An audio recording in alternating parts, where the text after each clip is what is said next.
Good morning, gentlemen. I don't see any ladies yet in the hall, so I leave it at good morning, gentlemen. Welcome to this session on autonomous ships. Last evening, I was just going through a dictionary of the meaning of what is autonomous. And what it sounds is a dictionary meaning of autonomous is a system or a region or a country having its freedom to govern itself or control its own affairs. Then I dug in a little deeper and to find out what is an autonomous vehicle. An autonomous vehicle is one that is capable of sensing its environment and moving with little or no human input. So we are getting into future. We are getting into something perhaps in our times when we started sailing looked at science fiction or fantasy. Some of us who may have seen Star Wars or read Isaac Asimov would have thought it's all going to be fantasy. But now it is reality. James Bond cars are a reality. We see that in Dubai, the Emirates are advertising they're going to take you with a driverless car. So it's all reality. If somebody told me that when we started sailing that you're going to have an engine without a camshaft, we would say, oh, bunkum, no. Now we have ships sailing without camshafts. So welcome to the world of reality. I wouldn't say reality or future, and especially for those wearing uniform and sitting in the backside. I'm telling you, it's going to be more interesting for you when you come up into the marine engineering field and find that automation has taken over you, and you must be well prepared to take control of that. So the presentation is for the future, and to present the session, I have a very distinguished Mr. M.V. Ramurthy, no stranger to the marine field here, as Ramusan, as he's called affectionately by some of us who know him. A very famous engineer and a fellow past president of the Institute of Marine Engineers, India. He's an honorary fellow of the Company of Master Mariners, India. Being a marine engineer, that is a double honor, I must say. He is the director of Indian Register of Shipping and chairman of IRS Technical Committee. He was a director of INSA and chairman of his Technical and Insurance Legal Committee. He was part of the Indian delegation to the IMO MEPC and several years participated in his working and correspondence group. Further, he is also head of the Center of Excellence for Marine and Ports with Reliance Industries. So now I request Mr. Ramurthy to take over the proceedings from henceforth, sir. Thank you, Mr. Chandrasekharan. Good morning to all of you.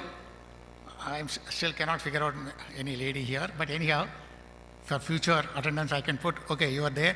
So ladies and gentlemen, welcome to this session. We have 3 distinguished speakers on this session. We don't have much time. So I'm requesting the speakers to limit themselves to the time allotted to them. Probably 18 minutes will be sufficient so that more time will be available for interactions. Actually, I have a quote from Mr. Olav Axelsson, from Director of Norwegian Maritime Authority, who said actually wooden, sailboats to the steam-powered steel ships was a revolution of last century. Probably the revolution of this century is from automated ships to autonomous ships. So we have a lot to hear from these distinguished speakers. Our first speaker I will introduce. Actually, the paper is by Mr. Joseph Morlos, a graduate in mechanical engineering with 16 years of design, regulatory, and diverse marine experience, who is presently a technology market manager with Lloyd's Register of Marine and Offshore Innovation Team. His exposure to different digital management architectures employing physics-based and data-driven techniques imparted the value of adaptive capability, a distinguishing characteristic of autonomy. The paper is being presented by Mr. Luis Benito, Innovation and Co-Creation Director at Lloyd's Register of Shipping, who has been spearheading LRS Marine and Offshore Digital Data Innovation. Mr. Benito is a graduate in Naval Architecture and Marine Engineering and has varied global experience with LRS in field surveys, marketing and business development, and regional administration. I'm inviting Mr. Luis Benito. Please welcome him with a great applause. Good morning. Thank you very much, Chairman. Thank you for being here this morning. This is the first session. I think it's a little bit of a challenging subject. I will give you 20 minutes of it. Thank you. Oh, all right. Oh, okay. I'll give you 20 minutes on trying to understand a new framework we have invented, ideated, to deal with the assurance of autonomous systems, autonomous ships, at high level of autonomy. And this is what the paper is about. It's called Embed, and you will find out why it's called Embed in about 10 to 15 minutes from now. First, let me tell you about the reason I am here talking to you. The reason I'm here talking to you about autonomous ships is because we are under the digital revolution. So digital is basically eating our world, and here you have a bunch of digital companies. In 10 seconds, you're looking at this slide. These companies have profited about $24,000, and half of that has just gone to Apple as we speak, and that is a new world. So basically, digital is the new type of company. Look at these statistics. The top 5 market cap companies in the world. In 2006, there was one tech company, that was Microsoft. In 2016, all top 5 are tech companies. But actually, it's only 2 years ago, but Apple in this ranking was trading at about $582 billion, and actually recently just surpassed $1 trillion. Amazon reached $1 trillion 4 weeks after Apple did, and then Microsoft and Google reached the 900 billion mark. So this is our new world, and this is just coming to all of us in the room, no matter what we do, who we are. It's just coming. It's just coming to us all the time. It's on my pocket.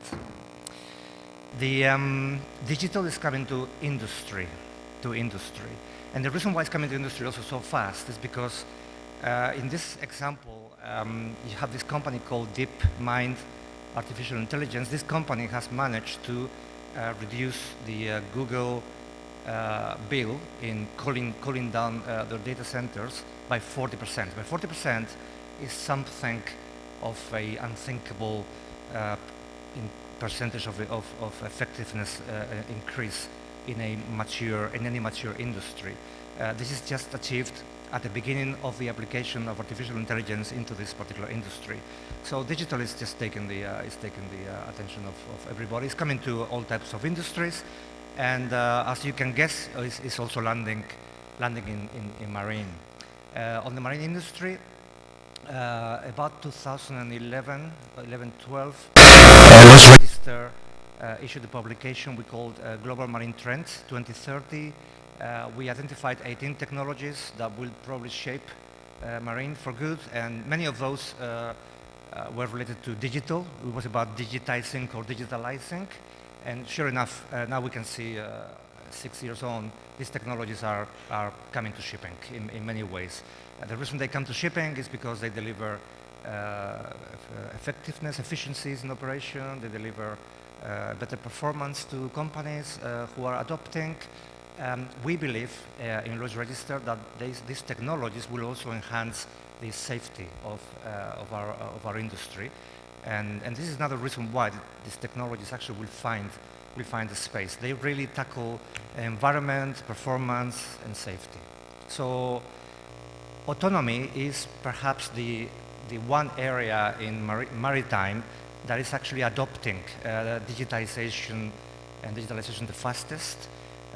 These are some statistics from McKinsey, which are already maybe a couple of years old. And at that time, McKinsey looked at I believe this is from looking at the container ship supply chain, and on a business that attracts $250 billion cost per year, they thought digitalization could actually start saving 11 to 13% of it just by applying it to the supply chain. So it's big figures, big numbers to start with. So everybody's paying attention to it. Autonomy is also a very interesting subject for many of our customers of Lloyd's Register in maritime, especially ship operators, ship managers, because we believe that we can increase the level of the safety of navigation. These statistics are from Lloyd's list casualty statistics in 2017, we still have over 1,000 ships lost. And of course, probably that was also some loss of life was also related. These are statistics that are worth actually trying to calm down a bit. And digitalization and autonomous shipping can help us to reduce these statistics. So that's why also we are very keen to support industry moving into autonomous systems for navigation. Is this going to happen or is it not going to happen? You can bet. The simile is the containerization. If you look at what happens on container shipping, in maritime, it took about 20 years for containerization to mature. And then it just rocketed up. The adoption of containerization in shipping grew exponentially. So we believe digital probably will follow a similar path, and autonomous ships might follow this path. And this is just a wait and see. Okay, I'll tell you today, 2018, November, we'll see what happens in 2 or 3 years, or maybe 20 years. But we believe this is actually going to follow a similar trend as container ship, because it's based on the power of digital computing, which is, as you all know, grows at exponential rates. So it's going to happen. And actually, it's going to happen because those 20 years of maturation of container ship industry actually is already happening in automation. Automation starts with automated systems. In 1970s, maybe you have engine rooms full of people, full of engineers taking care of it. In the 1980s or 90s, you start to see engine rooms which are much more or less automated. The last picture here is is the engine control room from one of the big Carnival cruise ships. It's already 8 years old picture. The run towards autonomy already started a few years ago and started at the engine room, basically. So it's not so new if you want to look at it. And as you know, the right here, right now is totally automated engine rooms working under the unmanned machinery space notations. So it's a reality. So the reality of one reality of our life, automation, perhaps without us realizing, is already well on the way. It's just that we couldn't actually focus on it. We can see it. It's in our face. It's every day in our face. The engine rooms are not autonomous, though. So we are looking at distinguishing automated from autonomous. So automated in this case, as you can read here, automated systems, they perform tasks based on predefined nominal and abnormal conditions. If something happens on that condition, normally it requires a human intervention, and decisions are based on humans having to basically take over, look at the systems, what was going on here. So automation, we are in the automated systems era, and we're moving towards autonomous, but we're not quite there yet. IBM got there a few years ago. This is already old, few years back. This is a program, I think it's an American, or I don't know if it's American or English, TV program, Jeopardy, a contest. And IBM Watson brought this machine, which is actually, this is a contestant, it's not a person, it's a machine. And the machine beat the two other contestants, which probably were maybe quite good at this particular game. The reason, and the machine beat the humans by quite a generous margin. So it was no doubt who was the winner here. And this was an autonomous machine.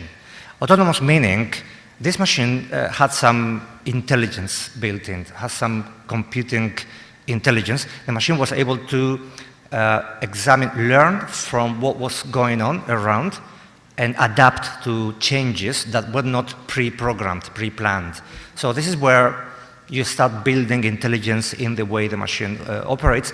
And this particular machine probably was properly built so it could adapt to this particular contest very well, and it was the winner. The autonomous then is working in this way with self-awareness and intelligence, and it's already very well established in social media, in search engines, in the internet, in advertising, and it's just only now cascaded into the industry. So our industries are actually taking something which is already proven in other industries. It's not totally new.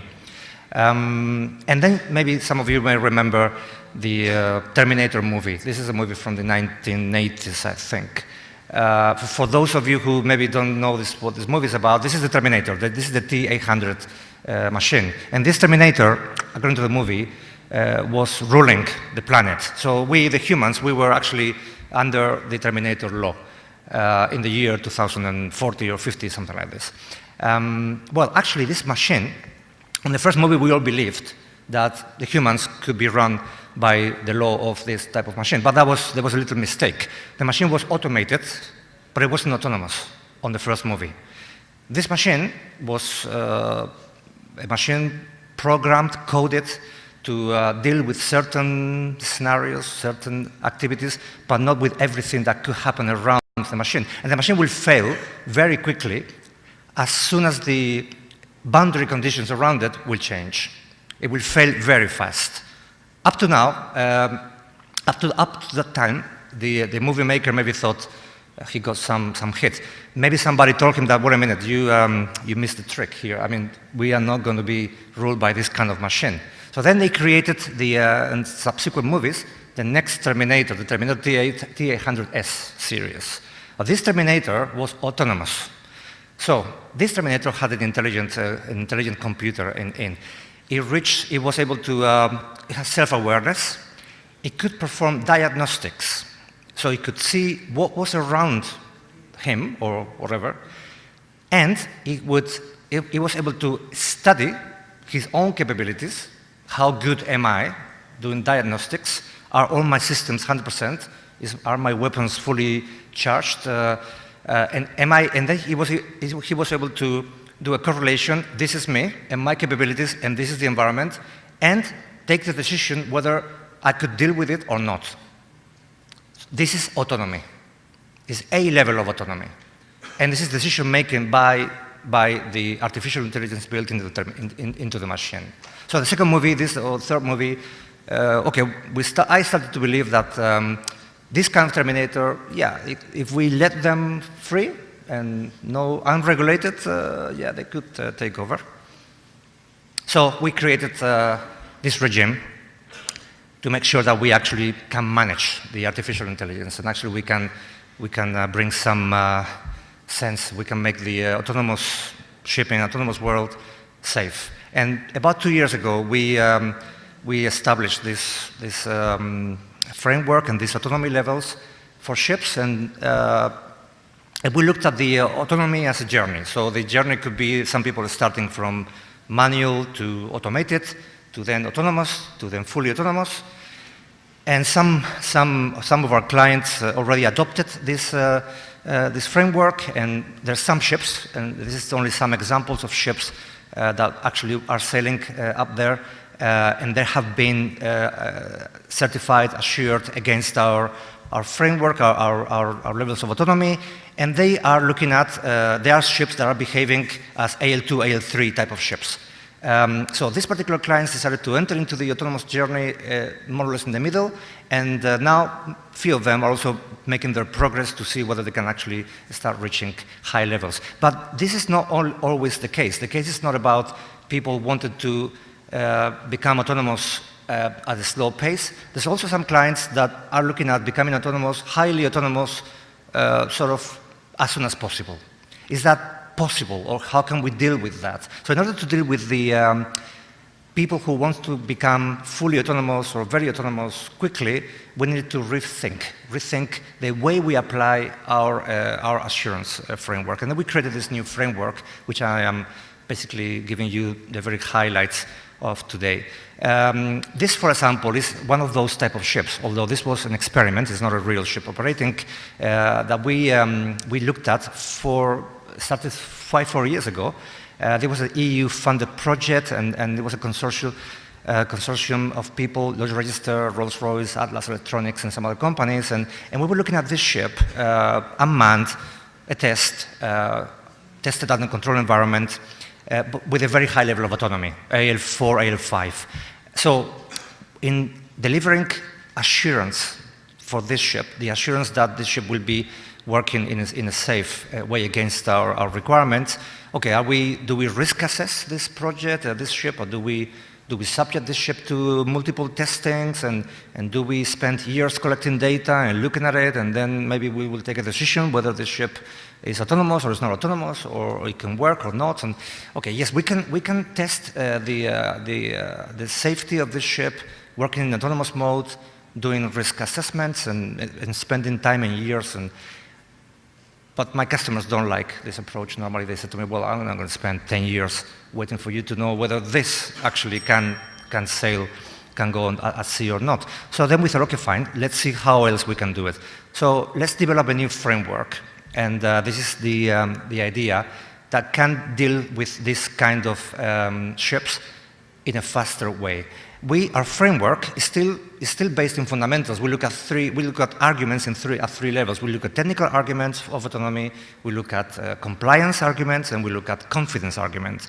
The confidence arguments maybe is a bit more new, and it's about understanding if the technology company, the operator, the people who are going to actually put this in the water they are capable at certain level. They have certain capabilities that ensures that actually they will be able to deal with the challenges of autonomy. And we look at at this framework that we call embed a maturity-based evidence-dependent framework. So we look at those two things. We look at the maturity of the technology, and we look at what sort of evidence this technology can give us quickly. And working with maturity and evidence mixed, we can start creating a new way to deliver assurance of safety and performance and compliance to this technology. It's a bit similar to when you get to a driving license test. This is the New Zealand driving license methodology licensing, and it's the same as if it's an autonomous system.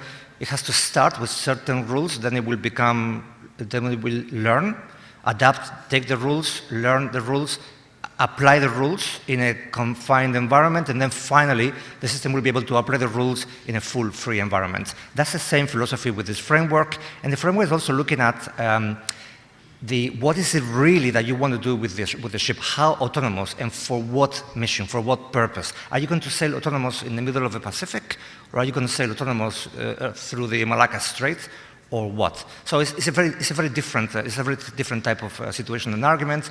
So you need to understand where are you moving from to. So in this case, for example, a company moving from having humans with tablets to deal with a warehouse into moving to having yellow and orange robots that go underneath shelves, lift the shelf, and move the shelf around the warehouse, and there are many of them working in sync at the same time. Right, so it's a different type of problem. So that is very important to understand what is that end goal.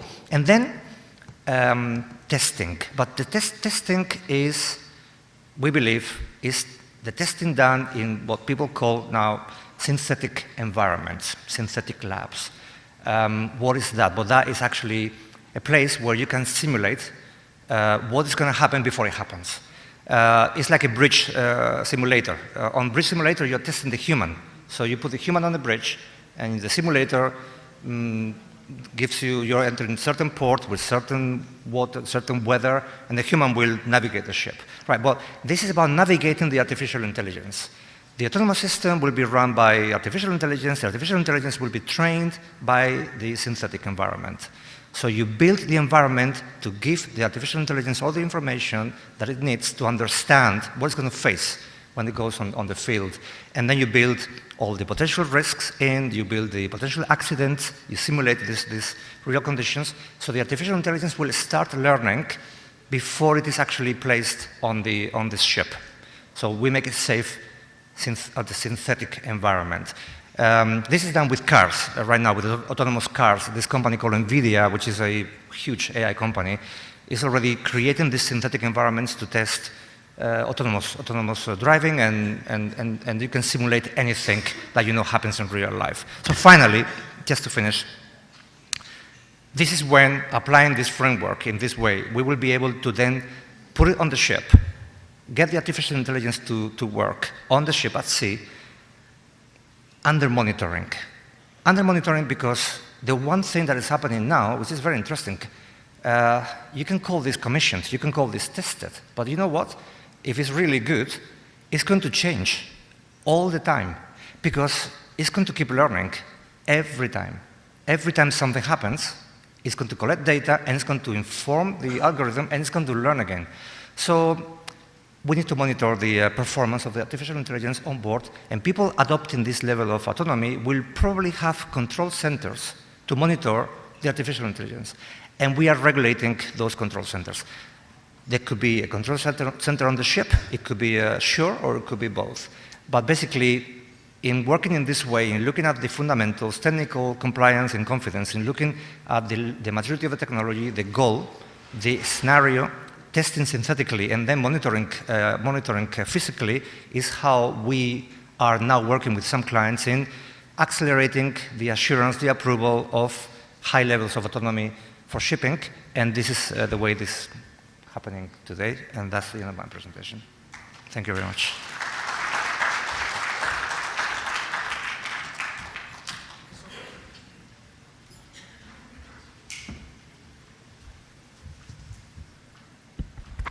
Thank you, Mr. Benito.